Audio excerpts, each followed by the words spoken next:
This is the Rugby Muscle Podcast, talking all that you need to become the best rugby player you can be. Now here are the Rugby Muscle coaches, TJ and Alex. Are you ready?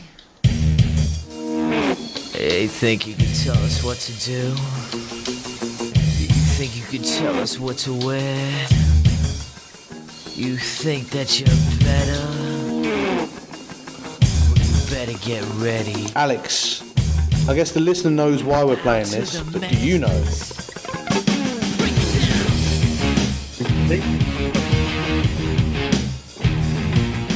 What's that, mate? You guys should be ready. Yes. Because it's talking about, well, we're talking about Dylan Hartley and if he's ready. What's up, boys and girls? Mostly boys. Welcome to the Rugby Muscle Podcast. I'm your host, TJ, and I'm joined, as always, by Alex. How's it going? Yeah, it's going good. We've been away. We've had a little Christmas/New Year's break. Dramas, maybe. Things have just been happening in regards to both our work, both our careers, whatnot, which we will update you on in due course. But for now, all you need to know is that we are back with another Rugby Muscle podcast, and we have got a good schedule lined up. We've got guests coming on in the pod in the future. To be honest, that was probably the main reason that we ended up delaying the 50th episode. From my side, I really wanted to get in a couple of guests to make it like a big 50th special bonanza, but that never happened. 51 and 52 when you were 50s anyway, mate. What? 51 and 52 is a new 50. Is that right? Is that what they say? I didn't know that. Yeah, that's a new thing. If you look on my Instagram, Arnie and what's the Italian fella? Franco Colombo had their 51st anniversary back in October, but they made a nice little video of them going to Gold's Gym. It was pretty cool. I don't know why I got sidetracked there. Alex, how have you been? Yeah, busy. Yeah. Busy, mate. I had a good gym session today. I had a really good session today, actually, so you did? That's a plus. What did you do? Yeah. Same thing I do every day, Pinky. I squatted, deadlifted, benched, took a little break, then I did a little back work, which you can see on my my Instagram. All right, cool. So give us a quick synopsis of what your training is about at the minute. You've got getting back into doing stuff and regrouping all my lifts. Yeah. And getting a shit ton of volume. How many days a week do you go to the gym? That's a big question. So I do 4 heavy sessions a week. So 4, or when I say heavy, it's like 60% of squat, bench, dead. And then on my off days, I tend to do isolation stuff, which is super high volume, like a couple of sets of 20, where 20 is kind of a failure. Yeah, weird that we are both fallen into a bit of a similar sort of program design, even though neither of us have actually discussed with each other our program design until just now. No, I mean, I was sending you mine the other day, but we didn't really talk about it, did we? No, and I had mine one in place, and because I'm using myself as a bit of a guinea pig at the minute to see if something works, and we'll see how it does. I'm looking for a bit of a recomp in terms of just looking good as well. I'm seeing if I can add in the extra volume that would be enough to look good but not impact my rugby training, which is taking on new heights. But anyway, we'll talk about this in another podcast. I'm going to set the old timer. We're going to do 20 minutes is the timer. Hopefully I want to try and finish this before the timer. Do you reckon that's possible? Well, you've got 3 things to talk about, mate. So if we can do like 7.5 minutes each, we should be okay. I think when I sent you that list, that's for different podcasts. That first one is the main one. We'll see. All right. Cool. Anyway, before we even get any of that, It's time for the facts of the week. Oh, nice. So, you know about this now, Tom, but there's a university in Newcastle which has recently fined, give or take, £500,000. They fined the university £500,000? Well, they actually fined them 400,000, but that's such like a bullet. Might as well say £500,000. Yeah, because what's 100,000 between friends, right? Exactly. essentially they were doing an experiment with the effects of caffeine, which is awesome. But they gave 2 of the students 30 grams instead of 0.3 grams, which is a huge deal. Yeah. So 30 grams is the equivalent of a scoop of protein powder just of caffeine. Yeah. And when you think, mental. yeah, when you think about caffeine, you don't even have 1 gram is heavily overdosing. Yeah, 1 gram is like 3 times as much if you need. Well, so did these kids survive that took it? Well, they were on like dialysis and they were pretty ill. They were in hospital for a while. But the reason the university gave is because they switched from caffeine tablets to a caffeine powder. I don't see how that's an excuse. Well, this is my point. That essentially they got people who weren't competent to do like their work. And this is the type of stuff that people that don't have degrees will then post up and be like, see, people that get degrees, you don't have to be clever. Some people get them really stupid, blah, blah, blah, blah. It's not very good. Anyway. Yes. Wow, that's an interesting fact. I don't know how interesting it is or if it's just really sad / absolutely shocking that there are people that are that stupid. But anyways, we should move on. Alex, seeing as you came up with this idea of what we're going to be talking about, do you want to introduce the topic to everyone today? Yeah, so we're talking about fitness standards for rugby players and what we'd expect players to be able to perform in the gym and potentially on the field. So essentially, the season's coming to an end, right? Like, there's only cup matches to go. Who's this for? Whose season's coming to an end? Do you mean what country? What league? Are you saying if the season is coming to an end? I'm saying the season is coming to an end. No, it's not. It's halfway through. You're out of touch, my friend, but carry on. All right. And it's time to start thinking about like what you're going to do for next season. Let's just say hypothetically, the season is coming to an end.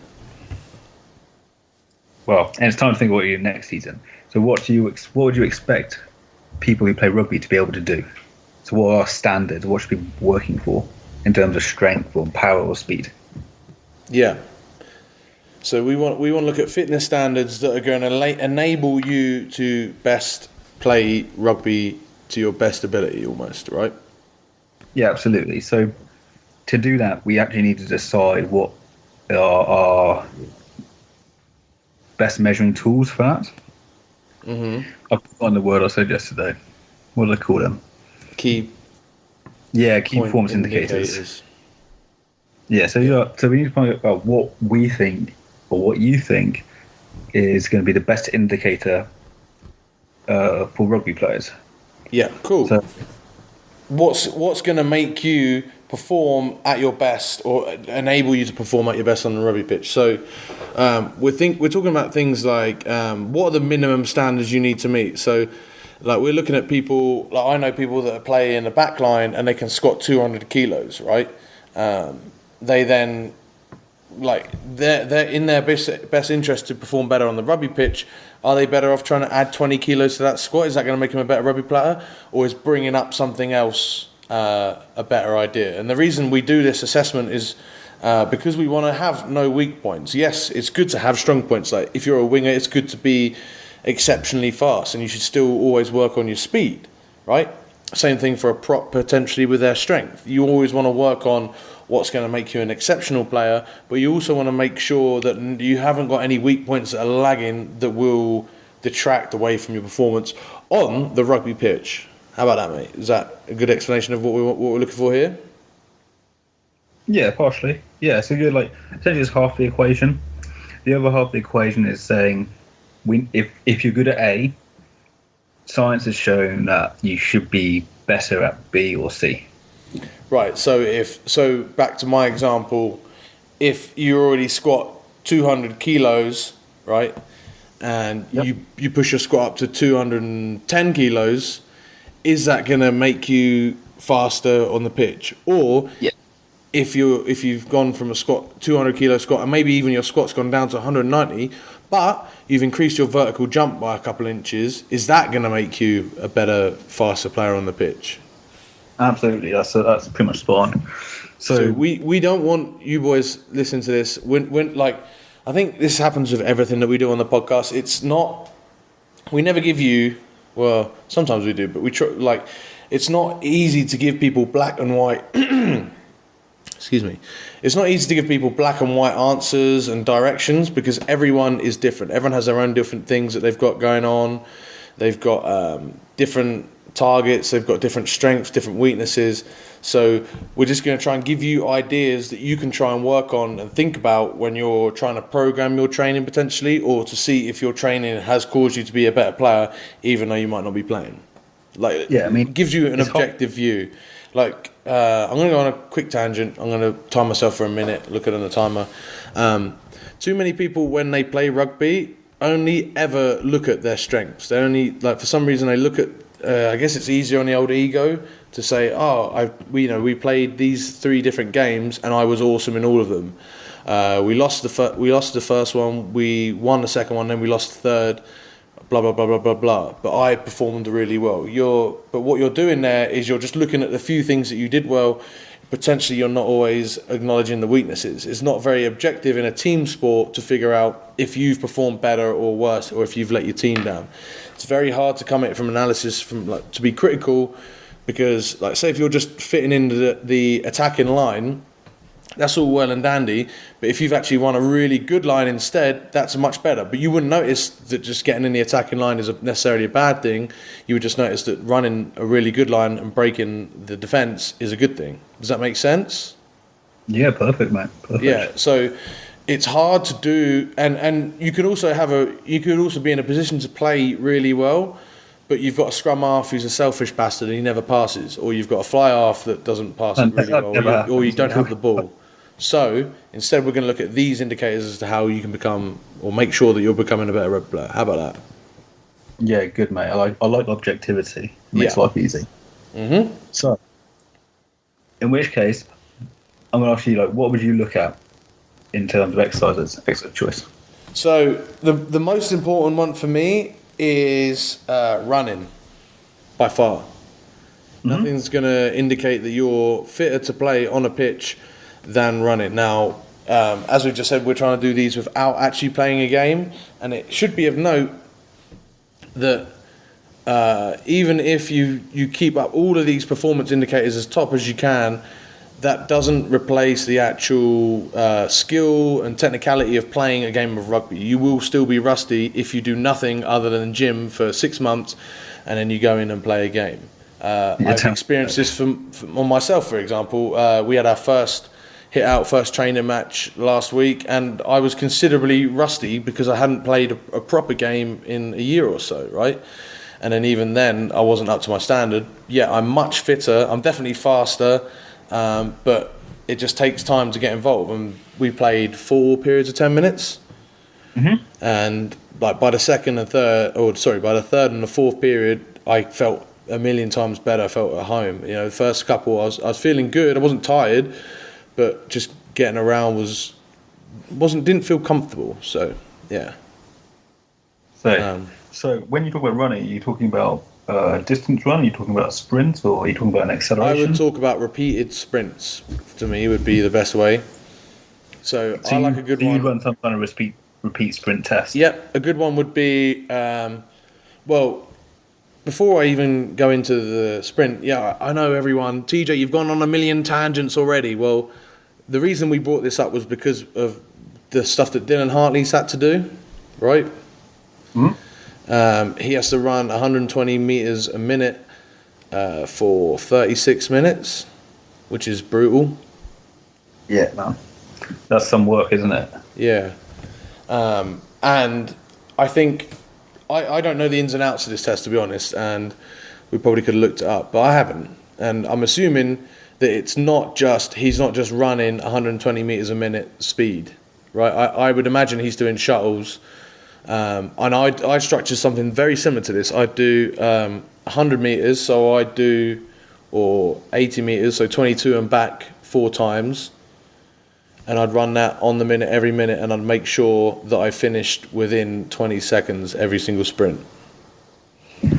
And no, because essentially that's tempo work, right? Yeah. So would you say the guys in different positions do different distances, or is it as a back row player you're more likely to run a longer distance at a time than say?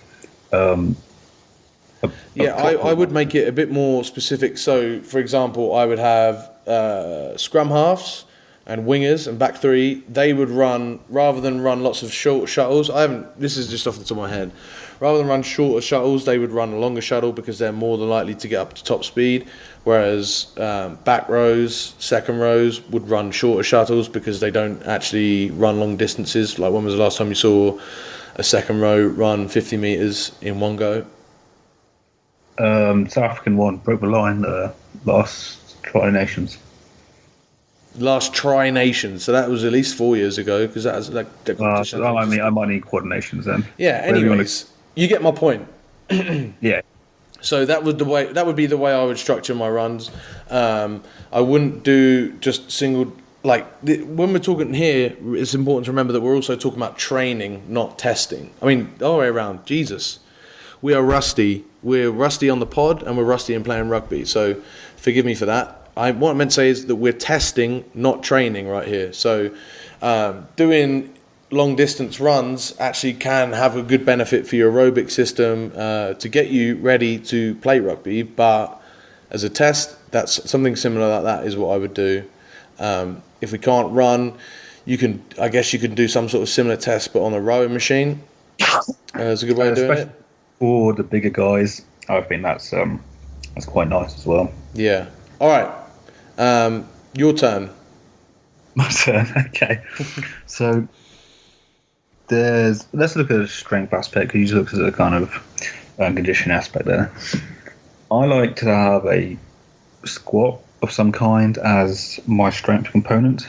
Mm-hmm. So even though a deadlift might have more carryover to the game, we know that a squat has a better carryover to a vertical jump, and a vertical jump then has a better carryover to the sprint. Mm-hmm. So I like off season as a back squat. So what is your back squat improving? If your back squat's improving, we can say in likelihood that you're going to be quicker and it's going to make you a better player, right? Yeah. In season, or you have more potential to become a quicker player, right? Yeah, that's a better way of putting it. In season, I probably do something which had less strain on the body and do still a squat type movement, but maybe like a front racked split squat. Ooh. Or front racked with elevated split squat. So we can still look at that strength around the knee and the squat pattern. Mm-hmm. But you just won't be able to stress the body quite so much. And what rep range are we looking at here? Just single rep maxes?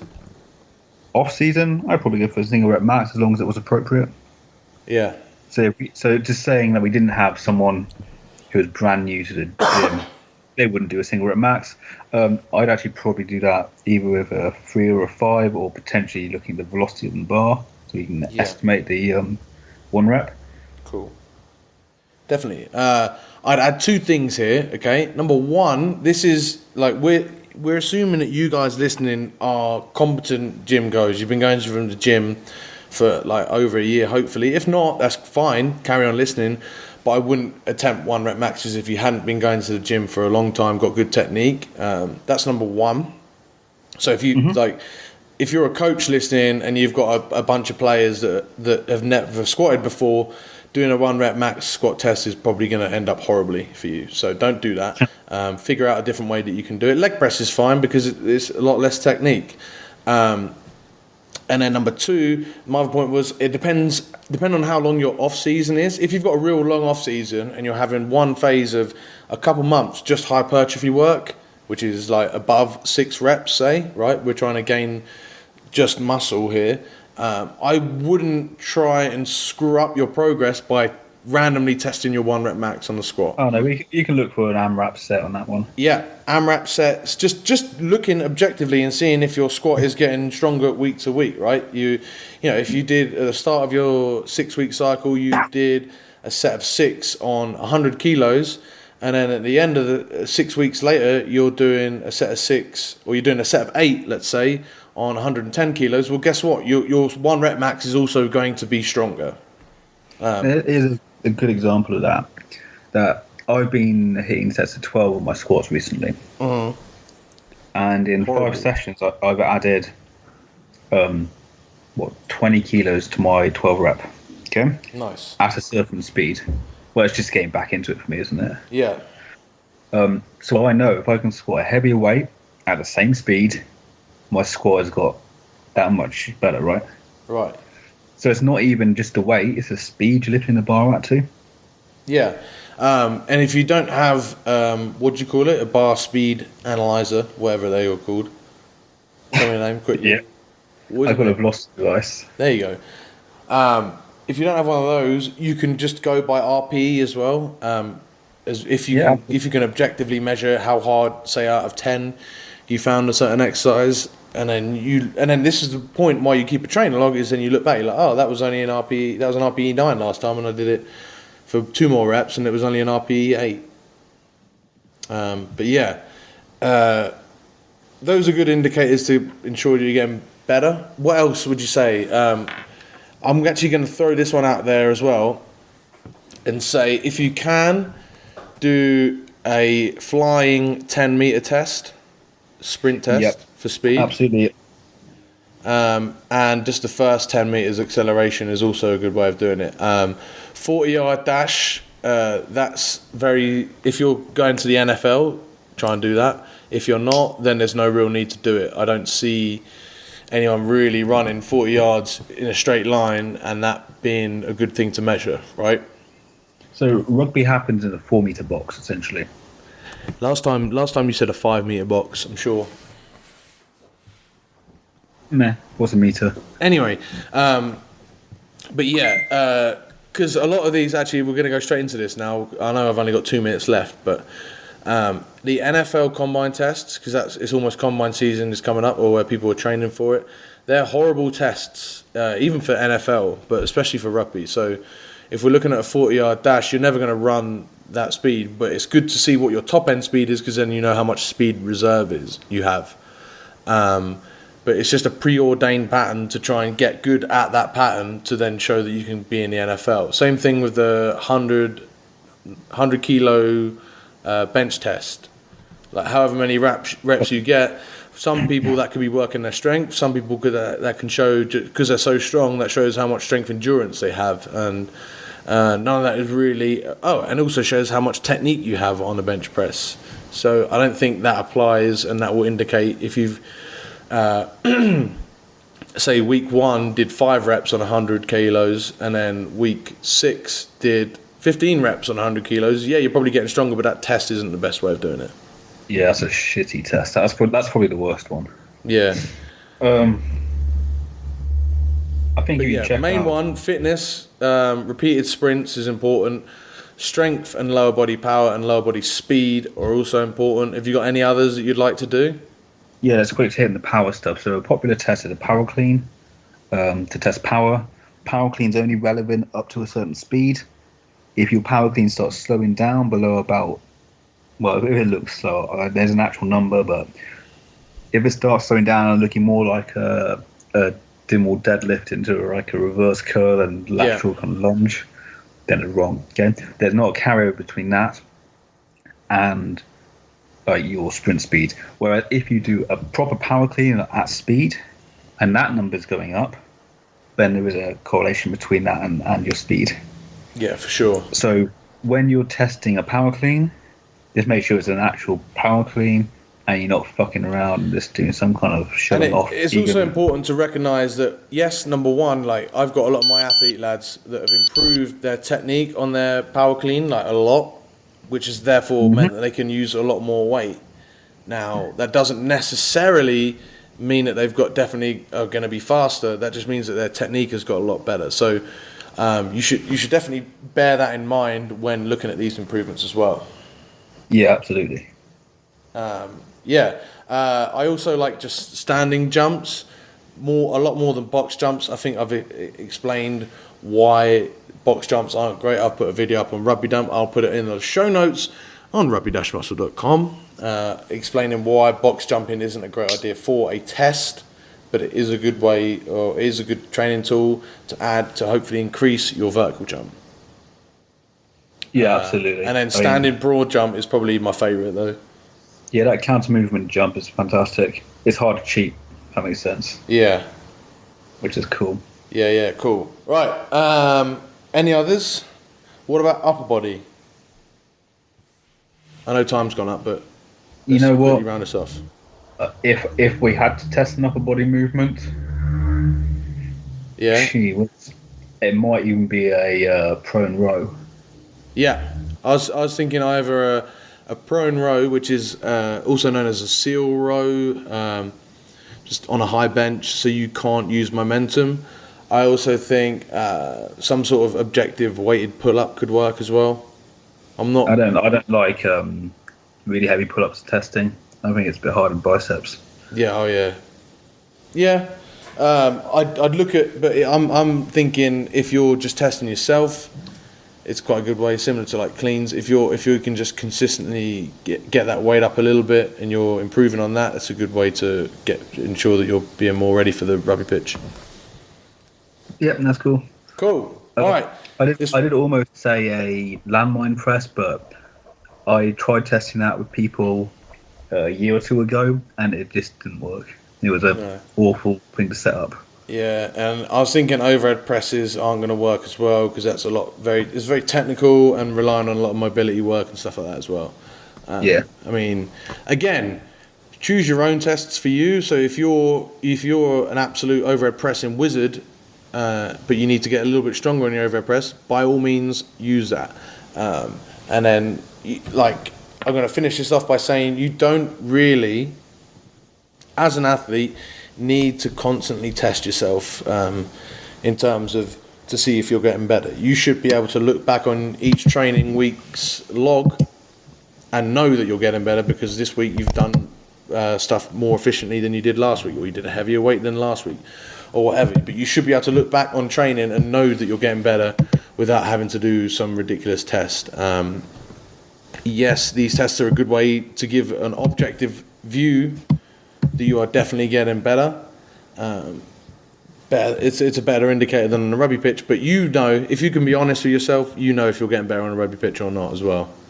Yeah, example wise, I'm not true testing for another 37 weeks, so there we go. Can you stop whacking whatever you're whacking with your hands? That's very personal, mate, but okay. Let's finish this podcast. Any last final notes, Alex? Yeah, if you're consistently getting stronger at the same speed, at the same weight, you're probably doing okay. Has anyone noticed that the last few months, Alex has started talking a lot about speed of moving the bar? I think he's got a few new gadgets that he's trying to play with and he enjoys. That's it from us. Follow Alex at collision_and_combat on the Instas. Where else can they follow you? The Facebooks as well, mate. That's all good. On the Facebooks as well. By the time this podcast goes up, my new website, tjstrength.com, will be live. And I hopefully will have posted something up on rugbydump.com as well. We're looking to do that, get that academy relaunched. But before you join, just make sure that we're all ready for it. Send me a message. You can find me at tj.strength on all of the socials and the YouTubes. If you want any notes that we spoke about on the show, they'll be up at rugby-muscle.com. If you have made it all the way to the end and you haven't gone on iTunes and give us a review, please do that and we will read them out on the show next time. Thank you, boys, for joining us.